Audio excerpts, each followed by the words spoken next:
Security votes, the secretive cash allowances paid monthly to governors, is one of the darkest arrangements in Nigeria's public finances. No audits, no breakdowns, no questions asked. The provision is so loose, a governor can cash out billions without technically breaking the law.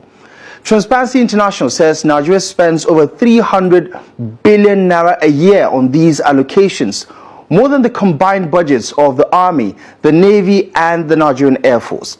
Officially, they are for security. In practice, they are off-the-book slush funds, spent at the governor's discretion on anything from genuine threats to political convenience. In the 2024 Corruption Perception Index, Nigeria ranked 140 out of 180 countries, scoring just 26 points out of 100 among the most corrupt public sectors on earth. Globally, Nigeria stands alone. In the US, the UK, South Africa, Ghana, and Kenya, security budgets are tied to agencies, projects, and subject to legislative oversight. In the Philippines, confidential funds must be justified to Congress every year. In Indonesia, governors can access operational funds, but they are capped and tied to specific programs. Only in Nigeria do huge unaccounted cash allocations go directly into elected officials' hands. Since the 2023 fuel subsidy removal, FAC allocations to states have jumped to over 60%. In 2024, states got 5.81 trillion naira. But the killings, the kidnappings, the armed attacks haven't stopped. They have multiplied. In Osun State, for example, Governor Ademola Adeleke's allocations hit 600 million naira monthly. That's 7.2 billion naira a year and 28.8 billion naira over a single term. For many states, it's a quiet way to recoup campaign spending. Some governors, especially those in states battling major security crises, they collect over 1 billion naira a month in security votes. Now, under Section 15, subsection 5 of the Nigerian Constitution, governors are required to protect citizens' welfare and abolish corruption.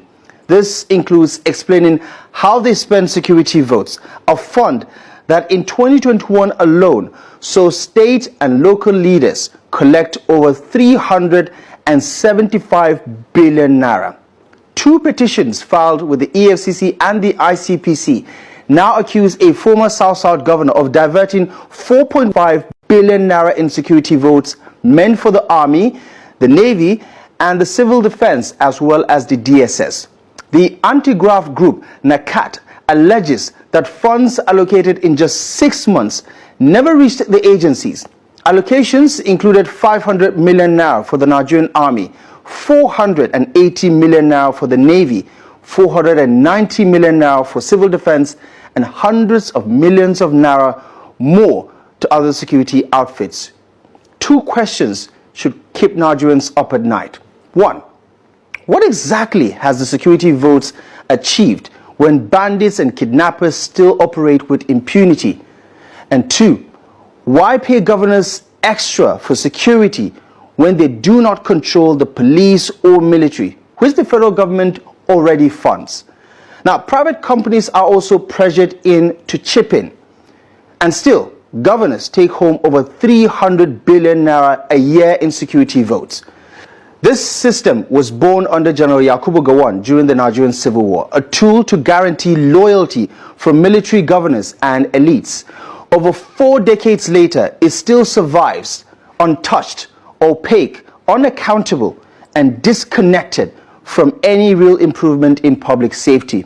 For Transparency International, SERAP, and other watchdogs, the answer is clear. Audit the funds, publish the records, and redirect them to agencies that actually keep Nigerians safe. And for ordinary Nigerians, security votes are not just a line in the budget. They are a reminder of how public office can be turned into a personal ATM, while the rest of the country pays the price in blood.